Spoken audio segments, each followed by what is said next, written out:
it's no secret that one of my top priorities is creating more opportunity for Iowans through education and training while helping employers hire the workforce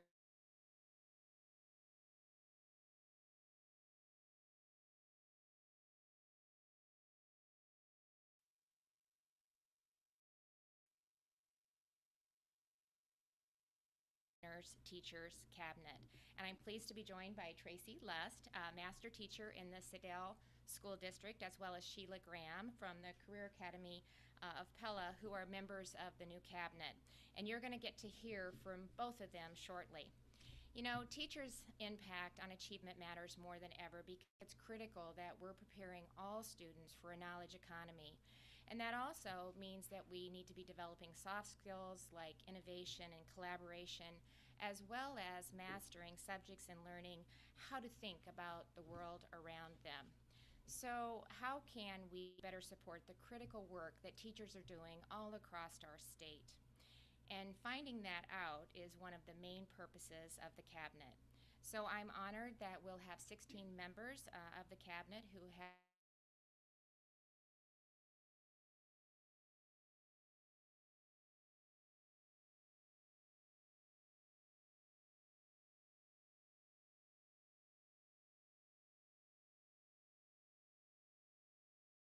diverse group representing a mix of content expertise, grade levels, and of course rural and urban communities. We're going to ask for their feedback on policy initiatives such as expanding real-world in-depth professional learning experiences to all students, and how do we blend that authentic project-based learning into the curriculum in more classrooms, and how do we ensure that high-quality computer science programming is being offered statewide. We want to listen to the teachers' ideas about how to better address persistent challenges like the achievement gap that exists with our underrepresented students. And we want to hear what they would change on the ground in our schools to help them be more effective. Iowa's nearly 39,000 teachers are asked to do a lot. And they're certainly going to be on the front line when it comes to Future Ready Iowa and preparing our young people for the workforce of tomorrow. And so while the Future Ready Iowa goal, of course, is having 70% of Iowans in the workforce have education or training beyond the year 2025, we want to make sure that all high school kids are obtaining that goal. And it really is about connecting our classrooms to future careers. And as we know, Iowa's teachers are dedicated professionals who are determined to make a difference in the lives of the children. And I've got to see that firsthand as I've had the opportunity to travel Iowa and visit a lot of the schools. And I have a daughter who's a teacher who's lets me know what's going on in the classroom frequently. And I just appreciate all that they do. And really, their success matters to all of us. So I just really want to just personally say thank you for being a part of it. Thank you for representing the 16. And I look forward to hearing from you and really starting that conversation on how we can work together to proactively improve, help you do the great jobs that you're doing every day. And with that, I'll turn it over to the Lieutenant Governor. Thank you, Governor, and good morning. You know, we all have a stake in learning more about what really works for teachers and students. Iowa is certainly making progress with the most extensive teacher leadership system in the nation, which is empowering teachers to raise achievement in the classroom. In fact, the most recent teacher leadership report found that 56% of school districts met all or most of their achievement goals, and that's up from 50% in the year before. The governor's teachers cabinet can help us build on that momentum and also help us celebrate teachers. You know, Governor mentioned she's got a family of educators. I also come from a family of educators. My dad taught for nearly 40 years in the West Sioux School District, and he's now on the school board there. My mom was trained as a teacher. My sister's a teacher. And of course, the most important thing to me, my wife, Carrie, and I have 2 young kids. And so we care deeply about elevating the teaching profession. I'd also note that both Governor and I are products of rural Iowa and from small rural public schools. So we both care deeply about making sure that children in rural Iowa have opportunities like children in metro areas have. And, you know, rural areas have some unique educational challenges, and we're hoping that the teachers cabinet will help us better understand and address those issues and many others, as the governor mentioned in her remarks. I know we look forward to the first Teachers Cabinet meeting. The cabinet members, for your information, will serve for 1 year, and there'll be quarterly meetings through 2019, starting on January 4th, with Governor Reynolds and Education Director Ryan Wise. So this time, I'll turn it over to Sadel Master Teacher Tracy Lust. Tracy? Good morning. Again, my name is Tracy Lust, and I currently serve as the elementary master teacher at Cornell Elementary School, which is on the north side of Des Moines in Sadel Public Schools. In education, our goal is always to meet the needs of each and every student who walks into our school and to have a talented teacher in every room. We want to create joyful learning communities where each and every student and teacher is reflective, collaborative, and is continuously improving. It is this dream that has inspired me to be a part of the governor's first Teachers Cabinet. I've been in the teaching profession for over 20 years, and I've taught in a variety of settings. I'm passionate about working to elevate the teaching profession and to support the critical work that teachers are doing in order to make a difference in the lives of all of the students that we serve. I've worked with teachers in many schools across Iowa, and they are deeply committed to helping all students achieve higher expectations. And they welcome the opportunity to share their perspectives on how to increase both achievement and engagement. This cabinet provides a much needed forum to allow teachers to have a voice. In Iowa, we're extremely blessed to have the teacher leadership structure that provides opportunities for leadership at a variety of levels. We need to ensure that the power of this system is capitalized upon by focusing on instructional best practice, teacher training, and continuous improvement, all while keeping students at the heart. I hope to be able to share many of the lessons that I've learned, both in my own classroom and in working with administrators and teachers and colleagues, in order to help the state of Iowa to continue its strides towards educational excellence. And it's my pleasure now to turn over the podium to Sheila Graham. Thank you, Tracy. Hello, everyone. I am honored to be here with all of you today. I am the welding instructor of the Career Academy of Pella with 20 years experience in welding and manufacturing. For the last 6 years, I have taught students blueprint reading and welding in various positions, joints, and processes. I'm looking forward to being a part of the Governor's Teachers Cabinet to share some of the ways we have been working in Pella with local companies for students to gain skills and that are necessary in today's workforce. Teachers are committed to making a difference and increasingly realize school business partnerships are giving students a globally competitive education. It is essential to connect the classrooms and career academies to their future careers. This should happen starting in early grades and build on that foundation in secondary school with career exploration and preparation for students that are ready. The demand for skilled welding professionals is constantly growing. By 2025, our nation's workforce will need over 400,000 welders to satisfy the demands of many industries. We are fortunate in Pella to have companies in our area support our new high school registered welding apprenticeship program. Vermeer, Coline, Weiler, Pella Corp, and PPI have been amazing supporters. They are helping us ensure that students gain the manufacturing skills necessary for success. It is an earn while you learn competency-based approach. Students also have the opportunity to earn an AGS degree from DMAC with this program. Our first pilot apprentice, Charles, is a perfect example of why these kind of opportunities are essential for many students. He was not sure what he wanted to do after high school, but he knew he was not going to college. I have had the privilege to watch him grow in so many ways as a student, an individual, and now as a welder.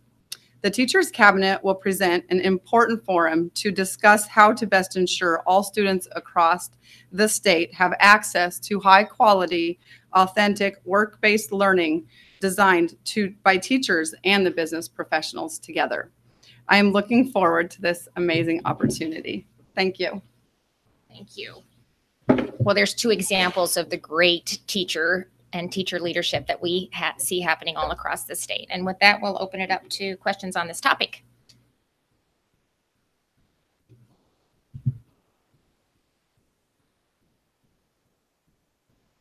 Do you have one question on this topic? Oh, good. Okay. This is important. You're on the front line. The schools are getting funded. You know, when I said in the remarks that we were blessed for teacher leadership, the funding really is the blessing, because in most other states, they do not have that system and they're not able to fund those leadership roles. And personally, I feel like in our building, adding those leadership positions to our staff has really been critical, and probably the thing that has made a difference for academic achievement and to help provide the support teachers needed. Absolutely, yes.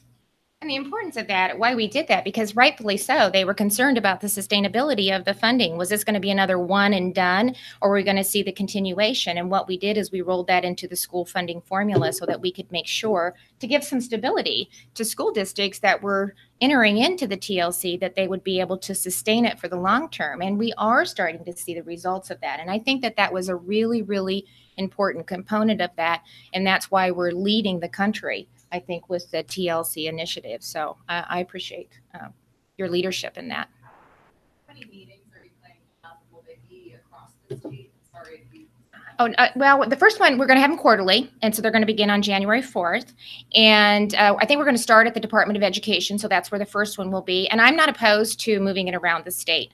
I think that's sometimes a positive thing to do. So, but that'll be some of the things that we'll discuss at the first meeting. Yeah, of course they will. Yep. Yep. Yep. Okay.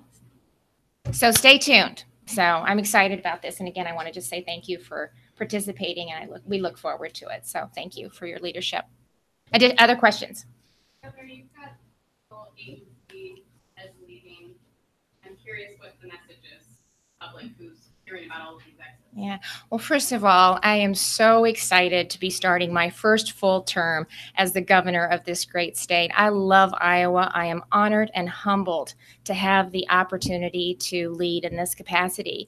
And so that's not unusual when you have someone starting a new term, you're going through a transition, and that's just part of the process. And that's what we're doing right now. And so we're going to be making further announcements in January. We're working through the transition process, as well as a lot of other governors that have just been elected across this country, and look forward to putting my team together and really continuing to build on the progress that we've seen over the last couple years. I think there's tremendous opportunity ahead, and I look forward to putting a team together that can help us get that done.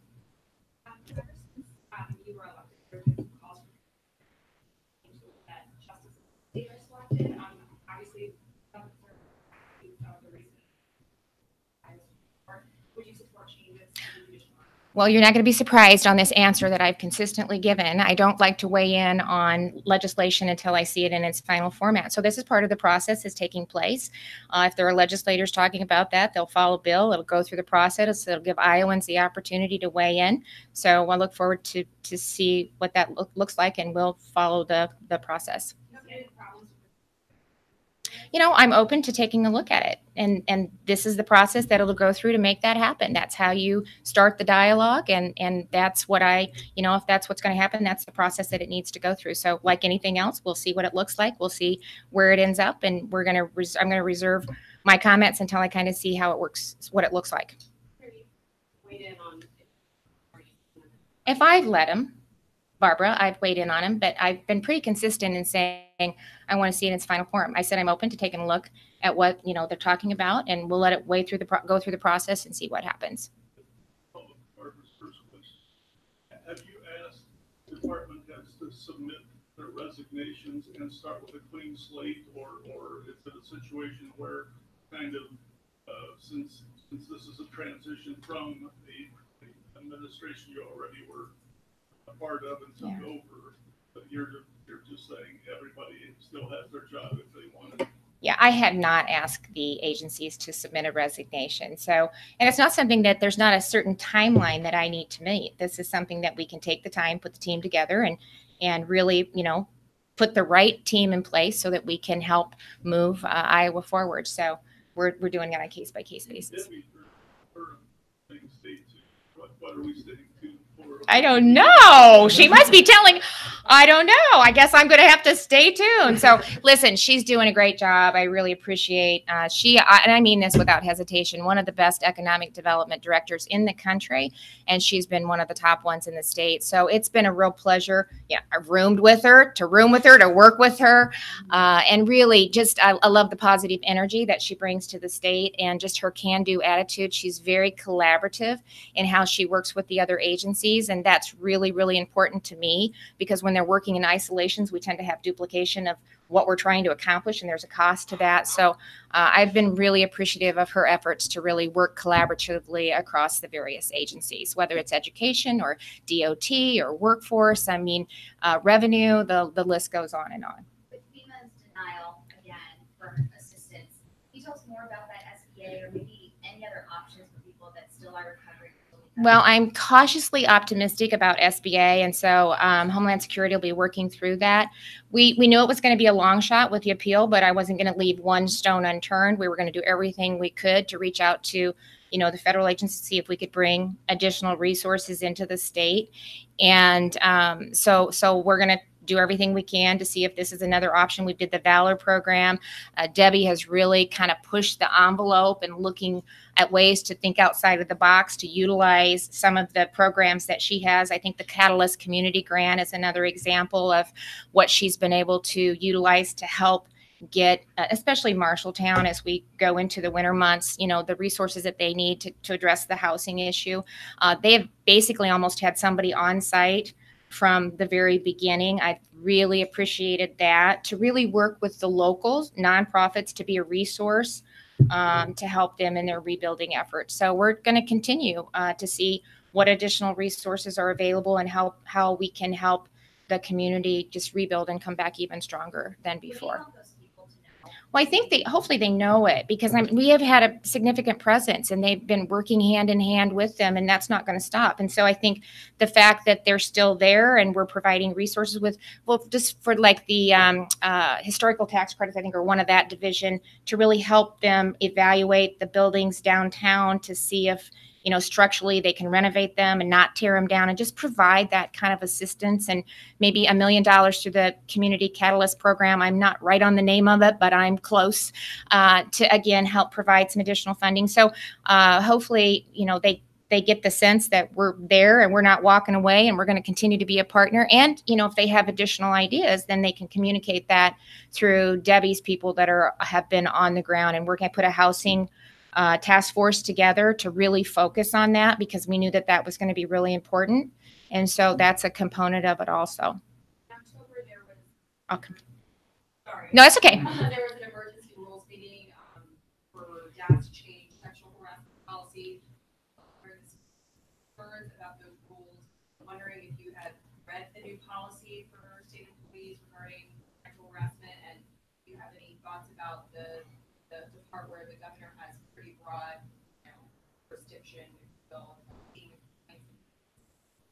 Well, I'm not familiar with the public hearing that was held this morning, so I don't have any feedback on that yet. So I'll take a look at that and kind of get an overview on that, and then maybe get back to you on that. But the whole impetus of that, I think, was when they did the audit, they said there was some ambiguity in the reporting process. And so we wanted to make sure that was clarified. That was really the intent of having them address this as soon as possible. And so I'll need to see, how the public hearing went or what some of the concerns are. But that's what we were trying to accomplish when we did that.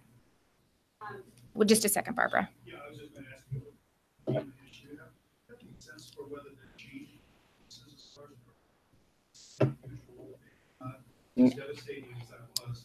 Do you get a sense, is there something in the evaluation process? No, because I don't think that Homeland was all that surprised that we didn't get it, because there's a process that you go through based on numbers and based on the time and the number of events that are included in it. And so, and that's not changed as far as I know, and it's a pretty set process. And so, but one of our options is to appeal. One of the, I think, issues I tried to raise is that we had, within a month time span, really been hit with some significant disasters. And so that we thought that should probably would hopefully play a role in them taking a second look, and maybe, because they do have the authority to provide some exceptions, but I know those are limited and rare. Otherwise, I mean, if you don't stay pretty close to what the process is, then you get in trouble with that also. But we just thought possibly because of the impact that we had had with several disasters in a short time frame,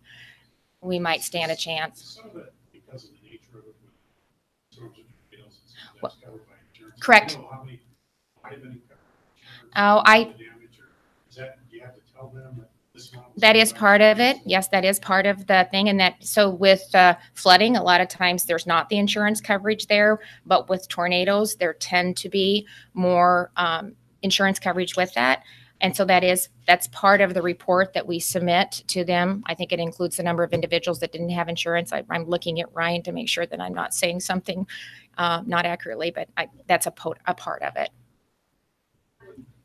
Governor, Senator Nate Bolton is challenging a special against him in part by arguing that his alleged behavior happened before he became a state lawmaker.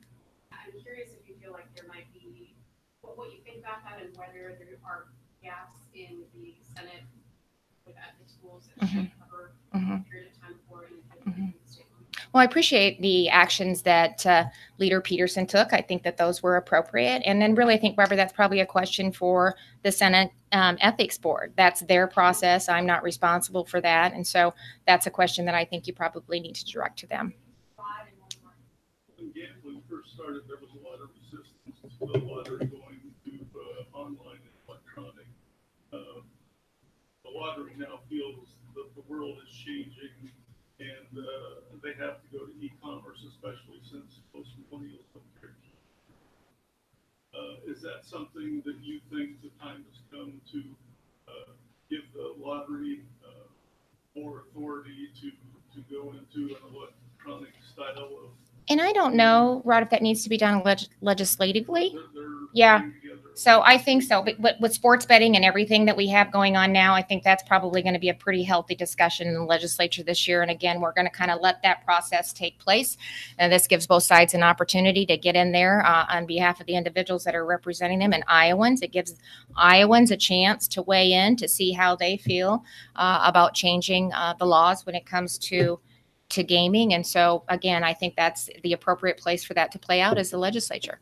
I just want to clarify that, beyond the compromise on those changes to task policy regarding sexual harassment, you haven't seen the new policy handbook that was.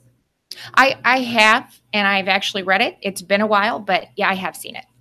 What are your thoughts? Well, it was proposed by us, so yeah, I think it's fine. So you're okay with the changes? that they Yeah. made? Well, here's what we need to continually do. We need to continually evaluate. So it's like all things that we do. If there's something that we're missing, even with the changes that we've made, then we should take a look at that. So I don't think we should ever close down and say this is the absolute process that we're going to follow, because things change, things happen, like what Barbara brought up. So there's different scenarios that take place. And so we should always be reviewing the process to see if I'm okay with it, but it doesn't mean it ends there. So if that's what you're asking, we're going to continually be open if there's things that we need to address differently or different procedures that we need to put in place, because ultimately our number one goal is to make sure that our employees, that state employees, when they come to work, or employees in general, that they feel that they're working in a safe environment and they know that there's a process in place that if they've witnessed it or experienced it, then they know who to go to, and that if they want it kept confidential, they have every opportunity to be assured that that will take place. And I think that is critical. And we see that over and over. If we want to shut down individuals who are experiencing that and make them feel unsafe in reporting, then let's just say that it's not going to be confidential. So I think that that's really, really an important piece of it as we move forward. So thank you.